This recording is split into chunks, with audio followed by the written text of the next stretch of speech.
Welcome to the Real Estate Guys radio program. I'm your host, Robert Helms. We love talking to real estate, and we especially love it when our listeners chime in on the conversation. Today, we're going to do something we do every few weeks that we love. It's called Ask the Guys. You send us questions. We'll do our best to answer them today on the Real Estate Guys radio program. When the world changes, investing strategy changes too. The coronavirus is disrupting economies, financial systems, and daily life like nothing in modern history. Sheltering in place might protect you from the virus, but a wait-and-see approach to investing now is like pulling the sheets over your head while the house burns down. It's not the time to be complacent. So we're calling our huge network of thought leaders, seasoned investors, and technical experts to find out what they're seeing, thinking, and doing to mitigate risk and capture opportunity, and we're recording all of it. We're calling it our Coronavirus Crisis Investing Webinar, and it's totally free. All you need to do is register.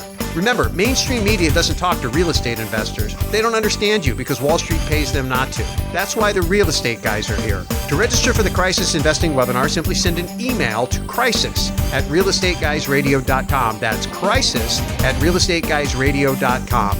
Real-world wisdom is the best vaccine for a healthy financial future. Send your email to crisis@realestateguysradio.com. Welcome to the Real Estate Guys radio show. I'm your host, Robert Helms. With me, as usual, it's our co-host, financial strategist, Russell Gray. Hey, Robert. Our last few weeks, we've been talking about non-real estate assets, really. I mean, a little bit of agriculture, but trying to broaden everyone's mind. And during all that time, and really all the time, the questions have been flowing in. So today, it's another edition of Ask the Guys. That's your questions, our answers. Here's how it works. We get questions every single day in our email box, and we love that. We weed through them and try to pick the ones that are the most generic, if you will, or can teach the best lessons. So we certainly can't answer them all in person. Wish we could do that, but we'll take the best of the best and do our best to answer those on the air. Here's the only disclaimers we have. We don't give advice. We give ideas and information, and we are not tax or legal professionals. So if we tell you anything that sounds like it might be a tax or legal issue, just remember you need to seek out your own professional counsel. So with that, let's go ahead and ask the guys. Question 1 comes from Alicia in Woodstock, Georgia. Hey guys, I want to have liquidity to buy real estate, but I'm not sure where to pull the money from.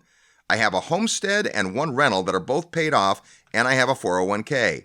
Should I convert this 401k into a self-directed account and take money from there? All right, well, there's a whole bunch there we'll try to unpack. But Alicia, first of all, you're thinking the right way. You want to acquire more real estate and you need money to do that. The good news is you already have a lot to work with. Yeah, absolutely. This was one of my favorite things to do back when I was in the mortgage business, and that is reposition idle equity.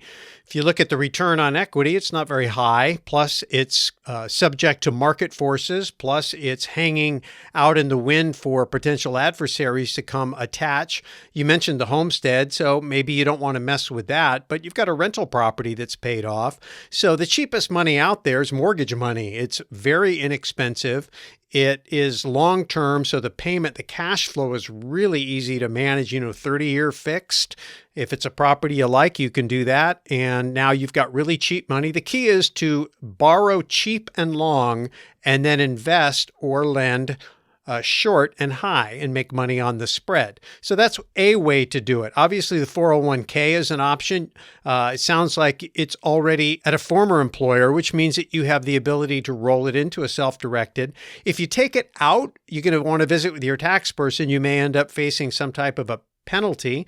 You may decide you don't want to do that. You might want to use it for lending as a way to generate cash flow and then use that to supplement maybe the mortgage payment on the equity you pull out of the rental property. So there's a lot on your balance sheet that you can unleash. You want to talk to a mortgage consultant who understands equity repositioning, and you want to talk to a tax advisor who understands self-directed IRAs to make sure that you understand what that is. And after that, it's just math. The only other way to go about getting money that doesn't come from your own balance sheet is to think about raising money from someone else's balance sheet. There's other people out there who have money, but they don't have access to deals and they don't have the hustle. So if you bring those two things, a lot of times you can earn your keep doing that. And you obviously are already an active real estate investor because you've got a rental property and you've got probably a pretty good balance sheet. So I think people would consider you to be a responsible person they could trust their money with. Now, your rental property, let's talk about that. Zero-based thinking would say, knowing what I now know, would I buy this as a rental property? If it's performing well and you own it outright, maybe it's good. But Russ's point about return on equity means the entire value of the property, not just what you paid for it, but the entire value of the property is sitting there generating the return based on the rents. We're going to guess, if you didn't tell us where the property is, we're going to guess that's not a very high return compared to using leverage through loans. Now, sometimes people that own free and clear don't like leverage. They think it's bad. Well, certain debt is bad debt that costs you money, but good debt makes you money. And that's the kind of leverage we get on real estate. So the first thing to consider is, would you be better off to sell it and then buy one or two other properties using perhaps financing, or do you keep it and refinance it? There's another reason to consider that today, and many people believe we're at a point in the market where prices will go down for the next little bit. That's also a very local phenomenon, but just with what's going on with COVID and everything, we're seeing a decline kind of across the board in real estate asset values. This is a way to separate the equity from the property. When you own a property free and clear, you are at the most risk to the market fluctuations. Now, when you own a property free and clear, you're at the least risk to counterparties. So it's a balance for sure. That's why maybe something to consider is what Russ talked about. You keep your home that you own free and clear, no counterparty risk other than maybe, county taxes, and you use the rest of your equity accumulated in this rental property to build your portfolio. If you're thinking about using an IRA, you also just have to understand what that means. Those are treated differently for tax purposes. We won't get into it here, but definitely do the research on that, and lots of resources on our show and other places to find out about that. Great stuff, and a good start-off question. Thanks, Alicia. Our next question comes from Don. Now, he didn't mention what city he's from, so he's Don, and he says this: you guys are extremely well-spoken and informative. Starting with a nice compliment is a good way to get your question on the air, by the way. Thanks for that, Don. I've been in the real estate business 30 years, and I always get great, current, intelligent advice from your podcast. Great job. Well, thank you for that. Hey, my daughter needs me to help her buy a house right now, as she has a child coming. When should we be buying? Prices are still high now. Judging from past market crashes, do you think we can wait maybe 2 months to buy at a lower price? There are forces leading to inflation, like government spending, and deflation, like a recession, at the same time. Which forces will win out? All right, well, there's a couple of great things in there, and I know Russ is going to want to talk about the second part of your question. Let's just talk about the first part, which is when to buy.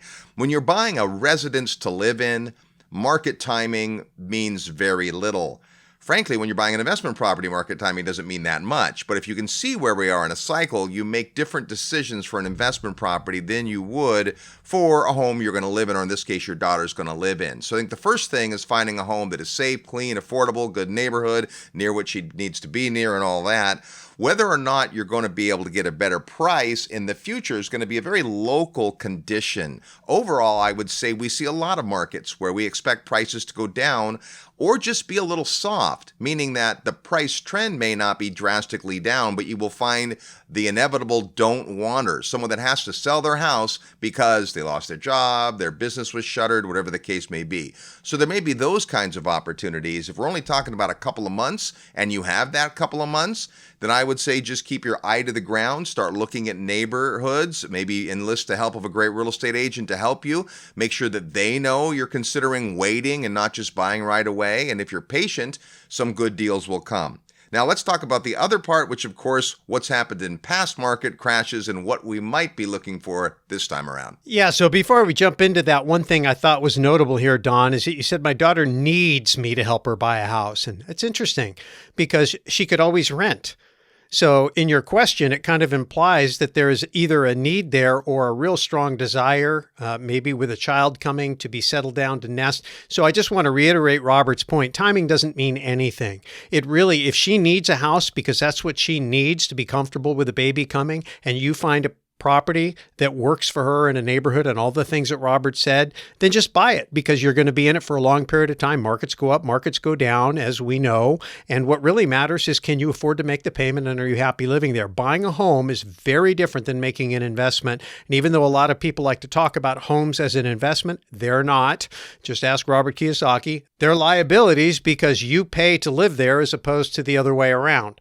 So with that said, about the inflation-deflation question, I think the short answer is yes. I think we're going to have both. We're already beginning to see some deflation. Most of the inflation that we've had from the 2008 crisis didn't show up in consumer prices. It all showed up in asset values, in the stock market, in real estate values. And so people who owned those assets became equity rich. Those assets are going to come down in price. We've already seen quite a bit of give back in the stock market, although, it came way down and then has been vacillating down there. So up days, down days, depending on when you get in and when you get out.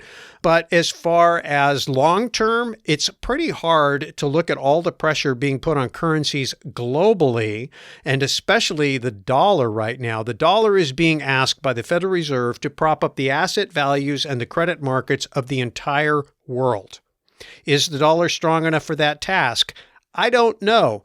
China's not acting like it. Russia, certainly, they've divested themselves of all of their treasuries. Gold is telling you that people are losing a little bit of faith in the dollar. Does that mean we're going to have a dollar Armageddon? I don't know. It's something we're watching, but here's the way the thing rolls out. We had a health crisis. The health crisis caused us to shut down the economy, which created an economic crisis. When you create an economic crisis, income and revenue stops. When you don't have income and revenue, you cannot make payments. So an economic crisis can quickly turn into a financial system crisis where credit markets, bond markets, and banks begin to collapse. As that happens, credit goes away. A lot of the asset prices and economic activity that we have in the economy come from healthy credit markets. If those credit markets go away, you're going to get some deflation. That's probably what will happen first. But the Fed, in trying to prevent all of those horrible things from happening, is printing money. And so the financial crisis will ultimately probably end up in a dollar crisis. And if we get a dollar crisis, a currency crisis, the dollar will join all the rest of the currencies around the world that have hit all-time lows against gold. In other words, gold hitting all-time highs against the dollar. The dollar is the only one that hasn't gotten there yet. It's on its way. I think you probably want to have a little bit of gold as a hedge against that. But that's probably what's going to happen. Now, how will that affect real estate? Real estate is very dependent upon credit markets, interest rates, and incomes and jobs. So you just have to watch that. Most of that, as much as we want to look at the macro, a lot of that is what goes on at the local level. You didn't mention what market you're in, so we can't comment, but pay attention to your local job market, your local affordability, your local prices and supply and demand dynamics. And even in any economy or economic environment, you're going to be able to find bargains if you turn over enough stones. One more thing to consider, and that's just that the best financing there is for owner-occupant residential financing. So your daughter buying a house in her name is probably the best way to go if that's possible. You've said that she needs help. Does that mean you're going to co-sign or co-qualify or lend her the down payment or equity share? Just as you're talking to your mortgage professionals, note the difference between what it might look like if you were to be the actual purchaser of the home or if it was to be her. Great question. Thanks, Don. Our next question comes from DC in Edinburgh, Texas.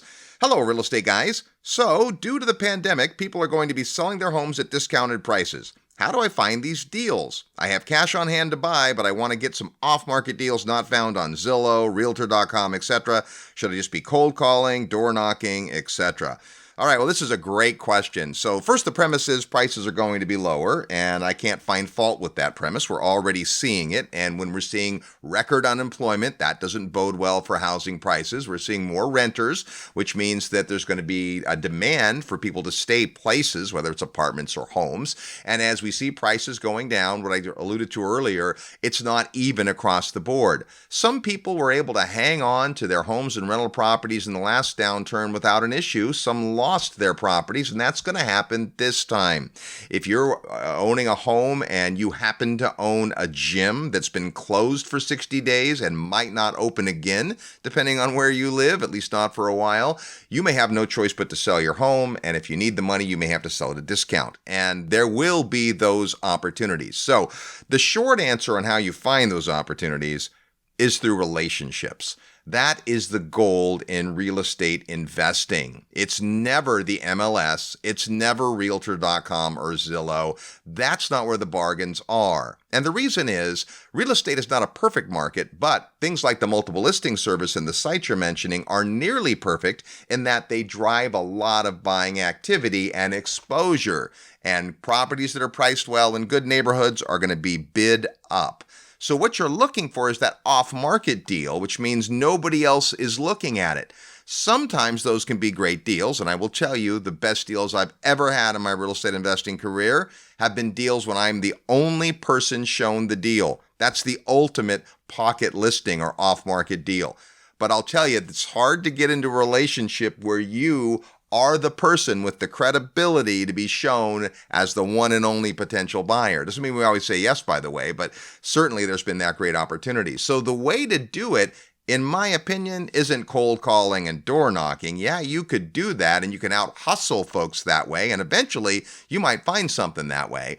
But I think the much better way is to find out who's already got their pulse on that part of the market and how do you form a great relationship with that person or those people. Yeah, absolutely. I'm just sitting here listening to this and, you hear all the time with the internet, and I was listening to some advertisement the other day, undermining real estate agents' commissions. It said, why do real estate agents pay so much? You shouldn't have to pay this much. All they're going to do is throw it up on the MLS, as if that's all a real estate agent does. Right. Obviously, this person's never been a real estate agent or in a transaction, but there's negotiations. There's, of course, the relationship side of things. Here's the thing. We're the real estate guys. Okay, so I'm just going to use a very simple analogy so that you can kind of understand what this is all about. If you remember back being in high school way back in the day, and there's the hot girl that everybody wants.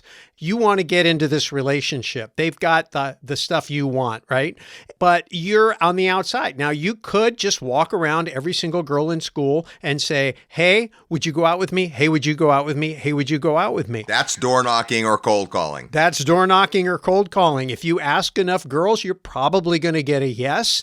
May or may not be exactly what you're looking for, but you're going to face a lot of rejection in order to get there. Now, the other way is to figure out who knows the girl who you're trying to get to and see if you can find a way to become friends with them. So somebody, to Robert's point, in any given marketplace is the person who really is connected. Their signs are all over the place. They're the top person in the market. They're very, very active. And when it comes to listing a home or getting a appraisal on a home, or there's other sources, for example, construction people that are out there looking at homes that are being fixed up to go on the market. And people may decide to get a quote and go, hey, I can't afford to do that. I'm just going to sell it as is. In fact, I've got a friend who does some handyman work for me, and he works for a guy, and that's exactly what the guy's business is. He sells windows. And what happens is he goes out to look at these houses that are being prettied up to be bought, and the guy says, why are you buying these windows? And they say, well, because I'm going to sell the house. Really? What do you want for it? As is. And they tell him, and he makes them an offer, and he gets a lot of these houses, and then he pretties them up, and the people get to move on with their lives. So however you choose to do it, the key is, DC, focus on getting into relationships and build a brand of someone who people want to do business with. And that's really important. If you're just out there lowballing, you take one of these seminars that said, hey, just throw a bunch of crap against the wall, some stick, some don't. That's a big mistake, because what'll end up happening is all that crap will turn into your reputation and you won't get anything. At our last Secrets of Successful Syndication in March, Kenny McElroy shared an amazing talk with us on market cycles. And he pointed out what happened during the last downturn when he and his partner Ross were investing a whole bunch of money buying properties in the way down. And he said, when we look in hindsight, that was the right thing to do, but we had time. In fact, we had years and years and years of buying opportunity. You didn't have to buy the first month of the downturn. In fact, you probably did better if you waited a little bit. So you don't want to let your dry powder be burning a hole in your pocket. But at the same time, if you're not in position, that's really bad when the deals come. So if you're in position, be patient. Don't jump at the very first thing you see unless it happens to be fantastic. But if you get in the right relationships, you're going to find some amazing deals. It's Ask the Guys. Your questions are answers. More questions when we come back. You're tuned to the Real Estate Guys radio program. I'm your host, Robert Helms. Live nationwide. You're listening to the Real Estate Guys. Find out more at realestateguysradio.com. If you love real estate and have always wanted to own your own business, listen up. The Real Estate Guys and their panel of experts want to teach you how to go full-time fast in the real estate syndication business. These next few years may go down in history as one of the best times ever to acquire investment real estate. There are deals everywhere if you know where to look and how to assemble the resources. The Secrets of Successful Syndication seminar will show you how to make big money doing big deals from a team of experts that have syndicated projects totaling more than $1 billion. Don't wait for someone to give you a raise or create a job for you. Attend the Secrets of Successful Syndication and learn how to build a team, raise capital, find deals, and make full-time money in 6 months or less. Go to realestateguysradio.com and click on events. All the big players use syndication as a way to diversify risk, optimize profits, and earn big money. You can too. Go to realestateguysradio.com and click on events. Hey, it's Gene from the Residential Assisted Living Academy. The silver tsunami of seniors is coming. You've been hearing me tell you about that for years now on the Real Estate Guys, and it's true. You know, with everything that's going on in our world today, the safest place for a senior to be is a residential assisted living facility. The best place to be for cash flowing real estate in the current economy is residential assisted living. You know, I've been telling you about it. The silver tsunami is here. But if you'd like to learn more, be educated, and get the information that can really propel you into the future, I'd love to share that with you. To gain access to an informational webinar presented by certified financial planner and real estate entrepreneur Gene Garino, and discover how you can turn a nice home in a nice neighborhood into a cash flow machine, send an email to ALF, A-L-F, at realestateguysradio.com. That's ALF at realestateguysradio.com. Hello, this is Robert Kiyosaki. I'm the author of Rich Dad, Poor Dad. And if you're serious about learning how to invest in real estate, listen to the Real Estate Guys. They really know what they're talking about. Welcome back to the Real Estate Guys radio program, heard every weekend on this great radio station and all the time at realestateguysradio.com and wherever you get your podcasts. We're glad you're here. It's our Ask the Guys episode. We like to do this every 6, 8, 10 weeks, something like that. We get tons of questions, and we love that. If you have a question for the Real Estate Guys, just go to the website at realestateguysradio.com and click the button that says Ask the Guys. This next question comes from John in Round Lake, Illinois. Hi, Real Estate Guys. I saw you on Robert Kiyosaki's radio show. Well, that's awesome. Robert actually films his entire radio show. And I guess that's a cool way that you can see us. You can certainly, some of you listen to our show on YouTube and be watching. We're beefing that up, especially in light of the new crisis webinar. They actually couldn't see me on that show. They hid me. Robert and Kim hid me in the corner. So it was the three of you, and I was hiding in the corner. Nobody, you heard my voice, but you couldn't see me. We were actually all in the room. But anyway, he says, I'm a fledgling investor. I've been growing my investment for the past 5 years and now have 4 single-family rentals and 1 8-unit apartment building. All have good cash flow, and I have just applied for a refinance to pull out about $150,000 in equity to invest in a big building with hopefully 30 or more units at a high cash flow. I've been lucky so far, and even after refinancing, I have decent cash flow on all my properties. I've been reading many books and watching many videos on real estate investing, but I can't help but have some apprehension about jumping from small things to a big thing. How can I make sure I don't mess up? Do you have any advice for the best markets? Should I wait because of coronavirus for another year or so? Please advise. All right, well, this is the big jump that real estate investors make. If you play Monopoly, this is going from little greenhouses to the big red hotel, and it's a fundamental shift. Now, there are a lot of folks that make this shift, and they do it for different reasons. Often it's because they get to a point where the economies of scale, efficiencies, headaches, management of single-family houses becomes a lot for them once they have 5, 10, 15 single-family houses. Another thing happens at about the 4 or perhaps 10 single-family home financing side of things, and that is you get what we call Fannie and Freddie'd out, meaning that you cannot get conventional financing because the lender views you as too much of a risk since you already have a lot of credit extended to you. So that's a reason people jump over to multifamily. But it's not the only reason. Our friend Brad Sumrock, who was on the show a few weeks back, his first investment was a 32-unit apartment building, followed by a 30-unit apartment building, followed by now 100, 200, 300, up to 600-unit apartment buildings. So this is a paradigm, but I hope it will serve everybody. In many ways, investing in a 200-unit apartment building is less risky than investing in a single family house. And let me explain, and I'm sure Russ will have some color. When you have a single family house, you have a single family mortgage that you are fully responsible for. You are completely, personally a guarantor on that mortgage. If something goes wrong with the viability and durability of the income stream, the tenant moves out, everyone in the town's affected by coronavirus, they can't pay their rent, you can't pay the mortgage, the lender will take the house back. In many states, the lender can also come after you for any deficiency. That's not true everywhere. It's a thing to know about the places you invest in for sure. But on the other side, commercial property, and when I say commercial, I'm talking about lending, commercial lending, which are, commercial properties like retail and office and skyscrapers, but also anything that's residential, 5 units or more is generally a commercial loan. Those are different. Now, you have to have something called a debt coverage ratio, which means the lender wants to ensure that the property on its own, without any help from you, can easily pay the debt service and a little bit more. That's the safety net. It protects the lender, but it also protects you. At the same time, what happens with those bigger properties is once you get to a certain point, and I don't know what the size of portfolio you have if you're there yet, but talk to your lender about that, you get into non-recourse financing, meaning the lender still has recourse against the property, obviously, but not you personally. No longer a personal guarantee.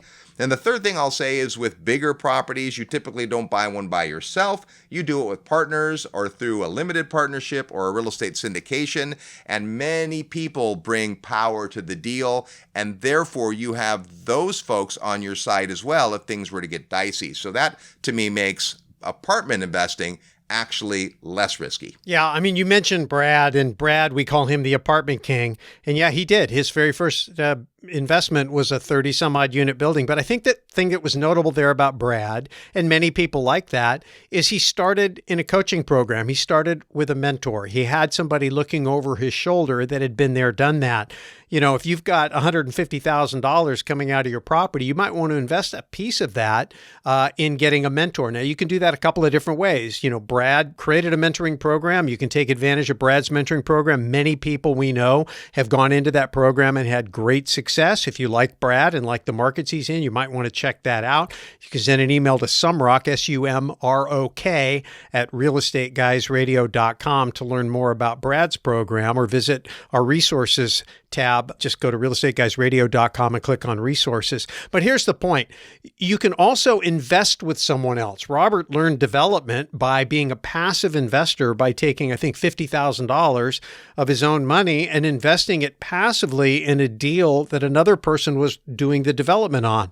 But part of the condition of the investment was he wanted to ride shotgun, go on some of the meetings, and they needed to entertain his many, many questions. Meanwhile, I know he was reading all kinds of books, and you already sound like you're very studious. So he was able to take what he was learning kind of in books and theory and marry that to what he was observing in the real world. And yet his money was at risk, but it wasn't at risk of his own inexperience because he had someone else. So that was another way to buy himself a mentor.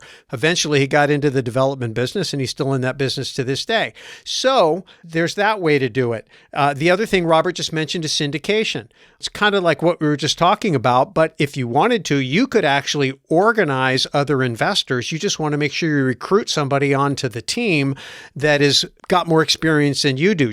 Always remember that just because you're new doesn't mean you can't be in charge. It just means that you have to have the right people advising you. You can hire them as consultants, you can hire them as mentors, or you can bring them in as partners, but you're still in charge because you're organizing everything. That's one of the things that I love about syndication. Anything you're lacking, including experience, you can go aggregate by finding other people that need what you bring to the table, which sounds like a little bit of hustle and a little bit of capital. Well, in fact, there's more to say there, but I think it actually ties in well to our next question. So our next question comes from Tom in Tom Ball, Texas. Hey, how's the best way to learn, one, about real estate investing in apartments, and two, how to find the best deals to buy apartments in the Southwest USA, especially Texas, Oklahoma, and possibly New Mexico areas? It seems like depressed oil and gas areas like along the Permian Basin might be offering great deals since that area never seems to get enough housing, and once inflation starts to return, growth will be good. All right, so the reason I wanted to kind of piggyback that is the first part of Tom's question, how do I learn more about investing in apartments, exactly what we're learning about, and then then how do you find the best deals in markets? Well, that is usually also something that goes on in these training programs. It's true about Brad's program. It's true about several folks who teach apartment investing who come on our annual Summit at Sea. And boy, what a great resource that is to be able to just rub brains with folks that are bringing that information. But they also have students from multiple areas and they study markets. Brad has a market formula he uses, and he'll be sharing it with us at the next Secrets of Successful Syndication in September. Might be a great event for you to consider coming to because he will go over what his criteria are for markets, and that really boils it down. Apartments specifically. Doesn't mean you can't do well buying apartments in Seattle, Washington, or San Francisco, California, but those probably aren't great markets for cash flow. So that's a thing to learn market-wise. But I think that the biggest thing, and Russ talked about it, it's having some accountability. That could be through a formal coaching program. It could be just nuzzling up to a successful seasoned investor that could use some help in terms of time. If you have more time than money, maybe you can figure out how to be of value to that person. We had another question I didn't put in today. That was from a woman who was trying to get into apartments, but having difficulty justifying the fees involved with some of these mentoring programs. So if you can afford it, it's a tremendous shortcut. But there's an old adage, if you get what you pay for. If you try to do it all with free online resources and YouTube videos, you'll get to a certain level of understanding, but it's certainly not going to be the same, and it's not going to happen as quickly. The biggest thing we can share with you today, being longer in the tooth than many of our listeners, is that the essence of success in real estate is the ability to collapse time frames. Sure, you can build up a great portfolio over 30 years, but you'll be 30 years older then. Think about building up that same portfolio in 5 years. That's what a lot of these structured programs allow you to do. Don't think of it as spending money. Think of it as an investment in your future. Yeah, it shouldn't cost you money. It should make you money. But the thing to think about is this. There is no reason to go light on valuable inputs because large buildings give you economies of scale. If you're trying to do a 5 or an 8 unit building and you're looking at a $20,000 or $30,000 mentoring program, well, that's too much. The building can't carry that. But if you do a 200 unit building, all of a sudden it can. You would say, well, I can't do a 200 unit building. Why not? Because I don't know what I'm doing. Well, yeah, but if you hire a mentor, then you do know what you're doing. Yeah, but then I don't have enough money. Yeah, but if you're in a group and you're with other investors and they invest in your deal, now you do have enough money. A lot of this is in people's minds. I used to teach, as you know, Robert, the GRI program for the California Association of Realtors, the finance component, and all the new real estate agents would come in to get their GRI designation because they wanted some competitive marketing edge. And I'd ask them, what their strategy for growing their real estate business with, and the vast majority of them were going to go market to new home buyers. And I thought, that's such a dumb strategy. Number one is, everybody's doing it. Did you just listen to the whole room? It's the most competitive place to be. And they're the hardest clients to work with. They rarely can qualify. They can't make up their mind. They don't buy a high-end property. That's right. So they're going to be the least return on time in terms of value. They're going to buy small properties, small commissions, no economies of scale. It's completely backwards, but it was a mentality that said, I'm not qualified, so I need to start small.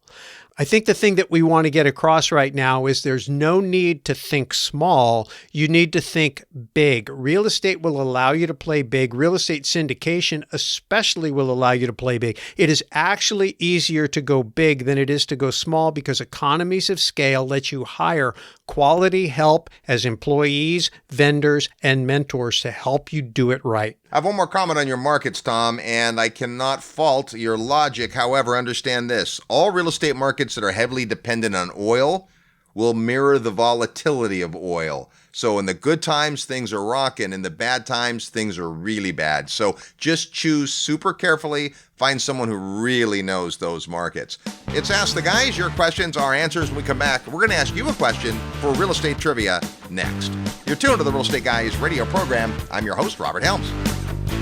Real estate investment advice right in your mailbox. Sign up for the free Real Estate Guys newsletter at realestateguysradio.com.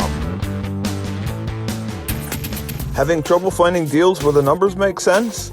Invest in an asset class that delivers cash flow to you in good times and bad, and where most of that cash flow is tax-free.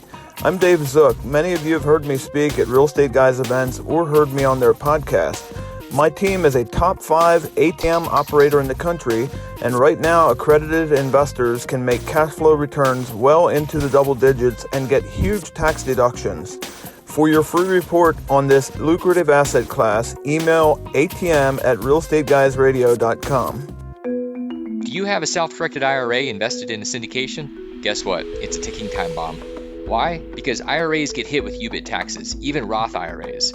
Hi, I'm Damian Lupo, and we fix this problem for you forever. It gets even better because using the EQRP, you can literally get rid of taxes from all of your gains forever and protect your nest egg. The EQRP is the best vehicle to get it done. IRAs can't do it, not even Roth IRAs. You see, UBIT happens whenever any type of IRA invests in anything with debt.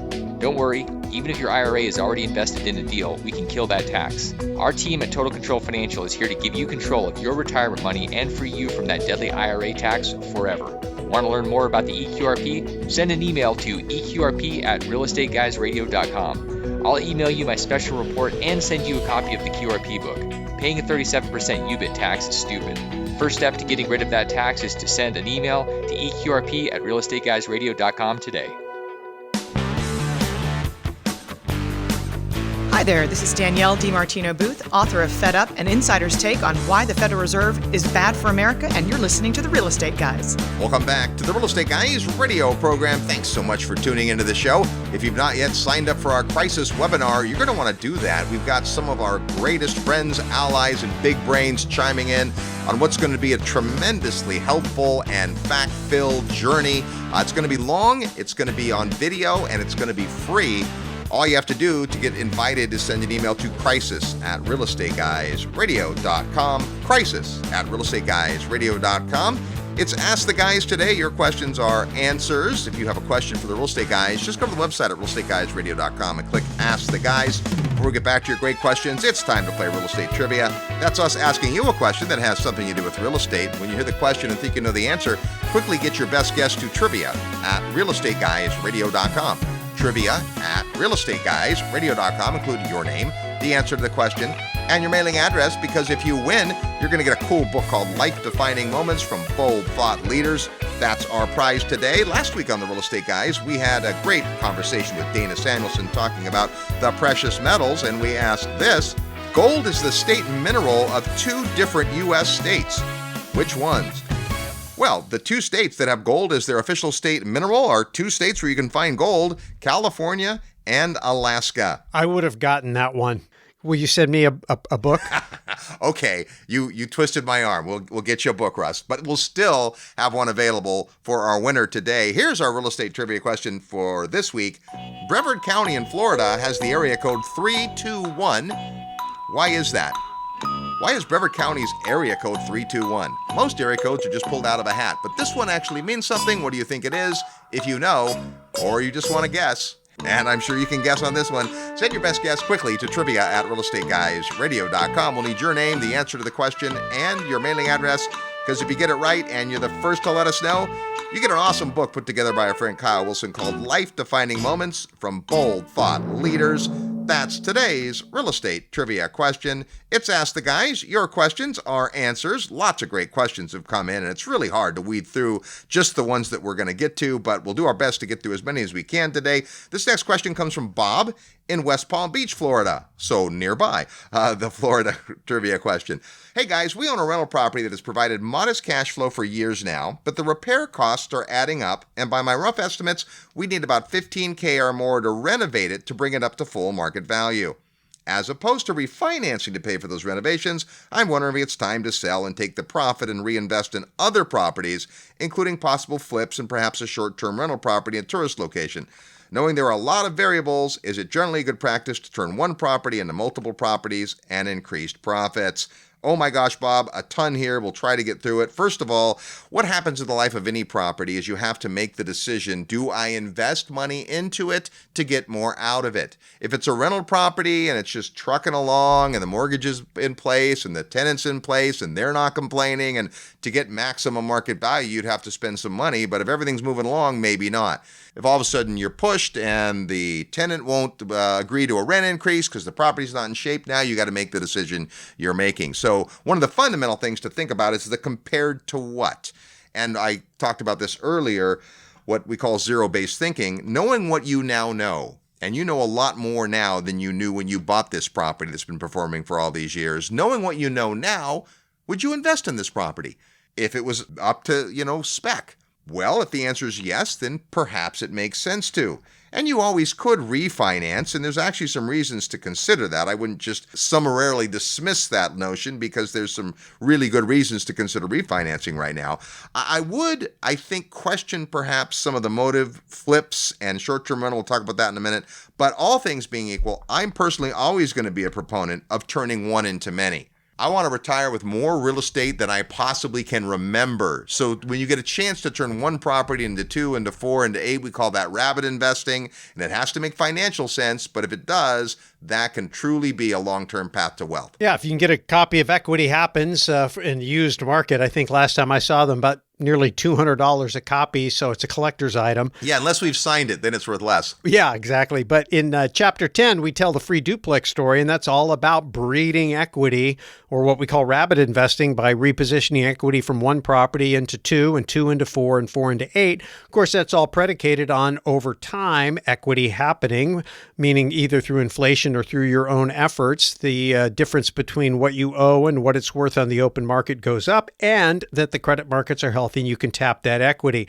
But here's the thing. On your particular question, Bob, the question is, you've got a $15,000 expense, and what you leave out is what difference that would make either on the sales price, if you decided to sell it after renovations, or probably more importantly, what it would do to the rental income after the renovation. Presuming that it needs work, I'm guessing you're not getting optimal rent. Now, you have to take a look at your market and ask yourself, what would the difference be versus what I'm getting today versus what I could get if it was a nicer property? And then you have to take that difference in cash flow and figure out what that yield would be on your CapEx to get it up to speed. And then it's just a math question. Is that a good investment? The one thing about the property is you know it. It's the devil that you know. You might have $15,000 of expenses, but at least you know where the bodies are buried. You go buy a new property, you don't quite know what you're going to get unless you buy something new build or freshly renovated, which of course you can and may want to do.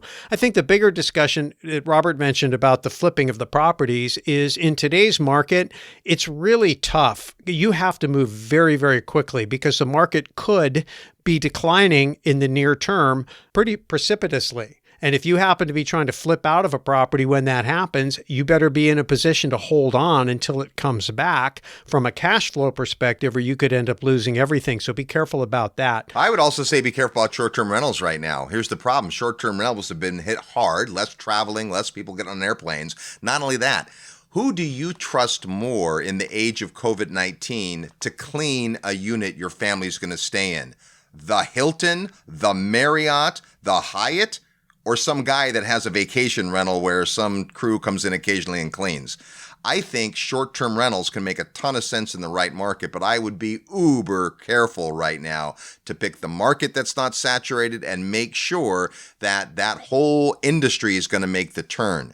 I think there's valid place in the resort rental community for individual properties, but it's going to be even harder moving forward to compete with the quote-unquote big boys than ever before. So absent your reason for the funds, there are a lot of variables. I think the quick math says it's about $120 a month. In other words, if you want that $15K to produce a return that makes sense, you're going to have to see a commensurate rent increase of about $100 to $120 a month to make sense. If it does, well, maybe you're in good shape, but you've got to do the math, and the math will tell you what to do. So great question. Hopefully we at least raised enough other issues for you to think about. Our next question comes from Thomas in Mount Clemens, Michigan. Hey guys, what's a reasonable transaction fee for a home seller? Well, that is a great, to the point, tactical real estate question. When you hire someone to sell your house, typically a real estate broker, a real estate agency, there's often a commission that's paid. It's typically a percentage of the value of the property. And then there's often a transaction coordination fee. And that fee does a variety of things. I will tell you that it can fluctuate tremendously. There are certain smaller brokerages that don't charge any fee, and they use that as part of their competitive advantage. Hey, we don't charge those silly transaction coordination fees. And then there's other brokerages that do, and I would always ask the broker specifically, what does this fee cover? I was in this practice a long time, so I spent 18 years selling real estate with my dad, and we charged a transaction coordination fee. And the reason was we used all of the money from those fees to hire a full-time transaction coordinator who sat right outside our office and handled most of the details. Now, I'll tell you what, that's not the way everybody operates, so it's very competitive today. Rather than reduce commissions and things, sometimes this is a place for negotiation, but often transaction coordination fees are sent by the broker and not the agent. So I think I've seen everything today from $400 to $1,500, $750. When we were doing it, it was $250, but that was some time back. I think it's really more about what the market will bear. And what you'll find is in different markets, the answer is way different. There's certain markets where they haven't discovered transaction fees yet, and there's others where they have. So just, shop around a little bit and make sure that you feel like the broker you pick can justify what this cost is for, and that it's not just pure profit to them. Yeah, I think one thing you said, Robert, I just want to reiterate is that make sure you know what you're paying for. Now, I have no problem with the transaction fee because when I think about the work I want my real estate agent doing, it is not two-hole punching at the top of legal-sized documents and building out a file, right? I'm not interested in them doing that. If I'm selling, I'm interested in them looking for buyers. I'm interested in them negotiating the best price. I'm interested in them keeping the looky-loos out of my home and messing things up and wasting my time. I'm looking to get into a deal that will actually close. There's a lot of things that I am looking for, and that is high-end skilled work, not paperwork, not putting anything down for people to do administrative work, but there's just two different skill sets and they have two different price points. So I wouldn't sweat a transaction fee at all, but do know exactly what it is you're paying for, and then make sure that you get what you bargained for. Now, personally, I'm very thankful about transaction coordination fees because that's how I met Russell Gray. We needed a new transaction coordinator, a new assistant, and that's how I met Russ, through his beautiful daughter, Stephanie, that still works with the Real Estate Guys, so I'm a big fan. Hey, we've got more questions after this break. You're tuned to the Real Estate Guys radio program. I'm your host, Robert Helms. Need help with your real estate investment portfolio? Check out the resources page at realestateguysradio.com. In uncertain times like this, it's great to know there are two things you can always count on: high demand for affordable single-family homes to live in, and Terry Kerr's amazing Memphis team at Mid-South Home Buyers to find, fix, and manage the next addition to your recession-resistant real estate portfolio. The Memphis market is logistics and distribution dynamo with an economic engine that's essential to moving goods and critical supplies all over the United States. Quality rehab, proven profitable property management, affordable rents, and solid ROI make turnkey property investing through Terry's team a dream when it matters most. To learn more about Memphis and Mid-South Home Buyers, send an email to midsouth@realestateguysradio.com. That's midsouth@realestateguysradio.com. If you want to learn how you could potentially increase your net worth by over $1 million and quit your job in just a few short years, listen closely for the next 60 seconds. This is Brad Sumrock, and over the past 16 years, I've helped thousands of people invest profitably in real estate, but not just any type of real estate. I specialize in helping people syndicate large apartment buildings so that they can be business owners and investors. In today's competitive environment, it's even more important than ever to leverage an experienced mentor, invest in your education, and have a team of advisors that has established relationships nationwide. And so many people right now seem to be struggling to find deals and then get them funded, but yet Sumrock students are thriving in today's marketplace. We've purchased nearly 7,000 units and nearly $1.5 billion in purchase volume over the past 12 months. And with the new Trump tax laws, apartment investors are positioned now better than ever before to pay even less in taxes. To find out more, send an email to apartmentsnow@realestateguysradio.com and you'll get my recent presentation called Why Apartments Now. That's apartmentsnow@realestateguysradio.com. Hi, this is Mauricio Raoul, founder and CEO of Premier Law Group, and you're listening to The Real Estate Guys. And welcome back to the Real Estate Guys radio program. Thanks for tuning into the show. Tell a friend about the Real Estate Guys and plan to come to Dallas, Texas at the end of September for the Secrets of Successful Syndication, our 2-day course on how to invest passively in a deal or how to actively put together bigger deals using other people's money. If we can't all get together at the end of September in Dallas, then we'll do it virtually like we did last time. But either way, you'll want to be there. You can get all the details by sending an email to syndication@realestateguysradio.com. It's Ask the Guys. Your questions are answers. We'll do this again in some weeks ahead because we got lots of questions pouring in. This one comes from Mark in Ohio. Hey guys, I have 2 large lines of credit and I'm currently not using either. Should I draw the entire amount out now or should I wait a bit longer? It'd be a shame to be paying interest on money I don't need at the moment, but I am concerned that those lines of credit could freeze up in the near future. Well, I'll tell you what, we've seen this movie before. We absolutely have. And I would tell you the short answer is yes, draw them down completely. Take it all. You see a lot of big corporations doing this right now. Ford Motor Company famously did that going into the 2008 crisis. And unlike GM, Ford did not need a bailout because they had seen the liquidity crisis coming and got liquid ahead of it. You know, you worry about paying interest, but at today's interest rates, the money is nearly free. I think the bigger issue is going to be getting it.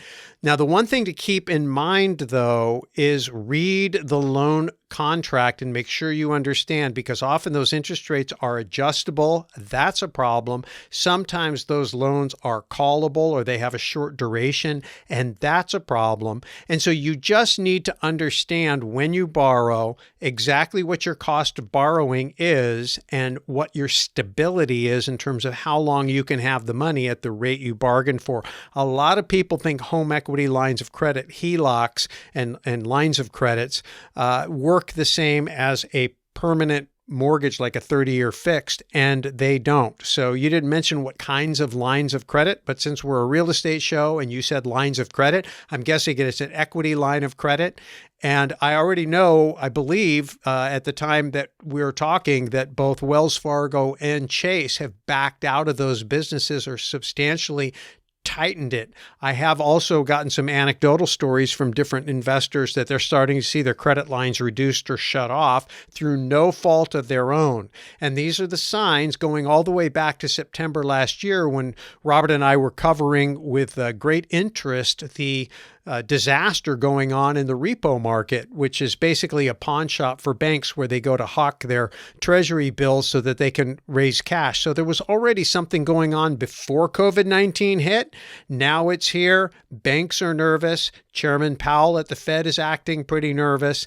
I definitely, if you have access to credit lines and equity, I would put the two together and get liquid. Just make sure you understand the terms and have a good ability to make those payments. It's good insurance to have that liquidity. If you can buy at the dip when the prices drop, I think you're going to be happy. You just chalk up that interest payment to a premium that you paid to be liquid and to have opportunity money when the opportunity presented itself. I couldn't agree more. In fact, you already qualified. You already have access to the money. I'd grab the money, and I think you'll be glad that you did. You can always find something, at least to get par rate back if you need to.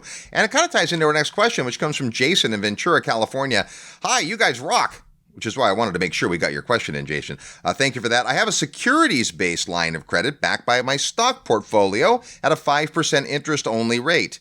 I originally took this loan out to try and buy multifamily properties. Would you recommend me using this money to acquire assets, or should I use some of the cash I have on hand? And do you think I should sit tight for now on buying multifamily housing? If so, what should be the clear indicator on when to dive in? Thank you very much, Jason.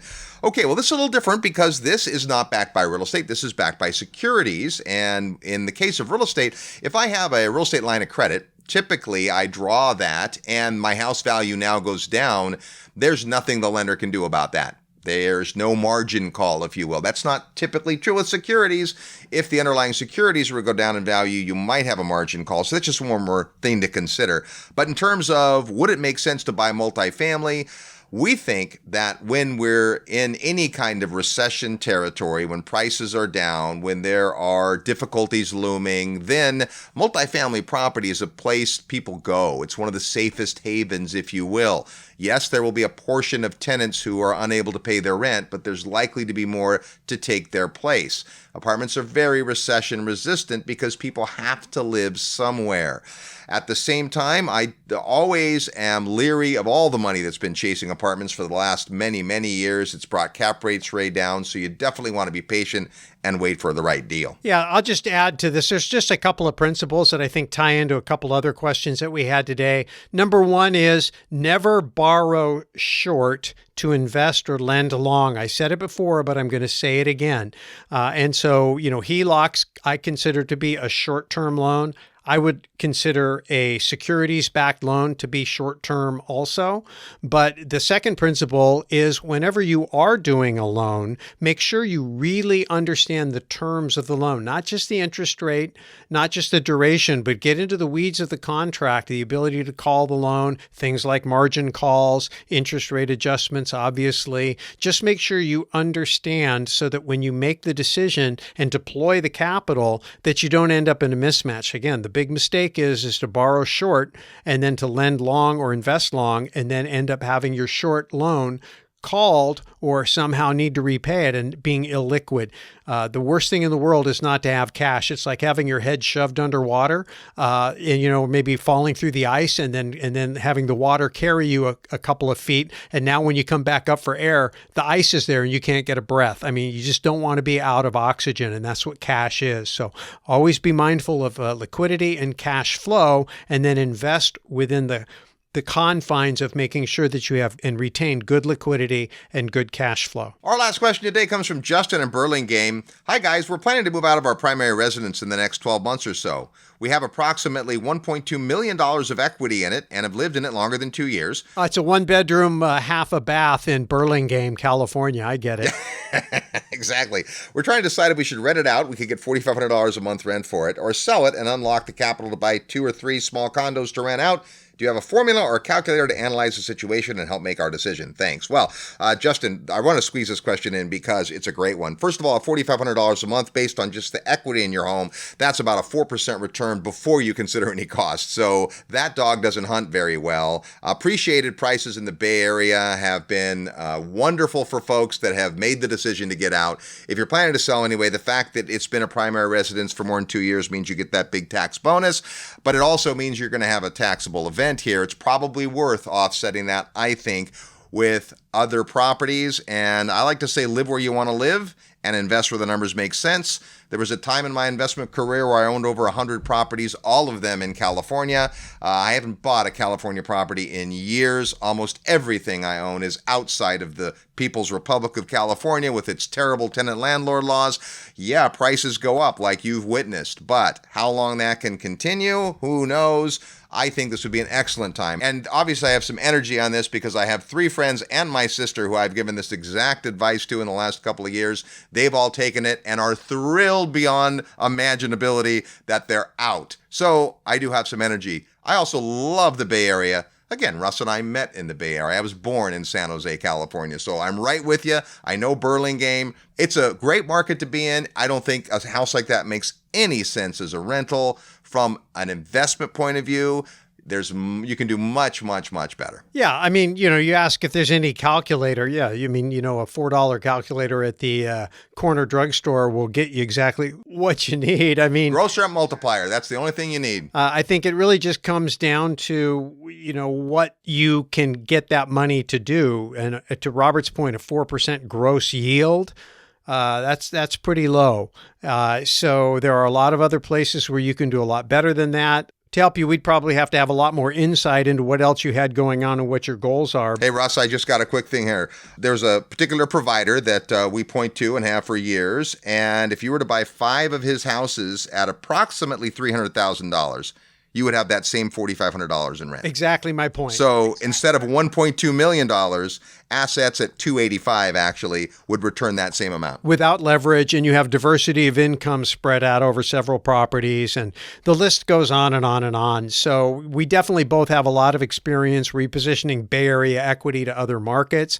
The key is just to be very attentive to cash flow. Make sure that you can manage that and that your properties are well managed, because that's where the cash flow comes from. You could diversify into multiple markets with, that kind of working capital and still maintain plenty of cash reserves. So you're in great shape. Congratulations. As we've said, and as you've discovered, equity happens if you're in the right market and you in the right set of circumstances. The Bay Area is clearly a supply and demand market with capacity to pay. Millions and millions, billions of dollars have poured into tech, and a lot of that has ended up in Bay Area real estate.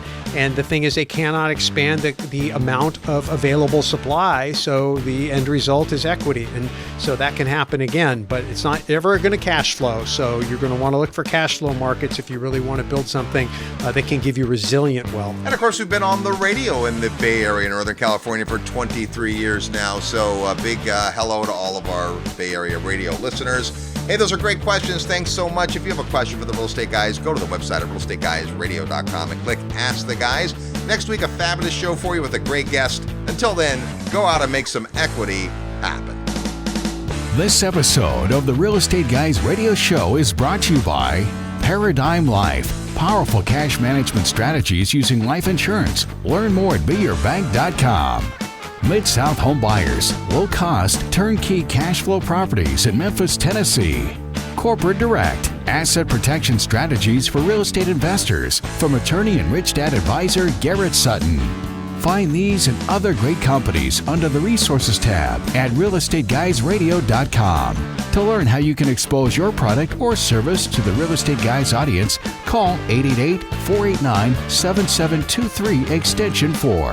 That's 888-489-7723 extension 4. Or use the feedback page at realestateguysradio.com. Thanks for listening, and we'll see you next week right here on the Real Estate Guys Radio Show.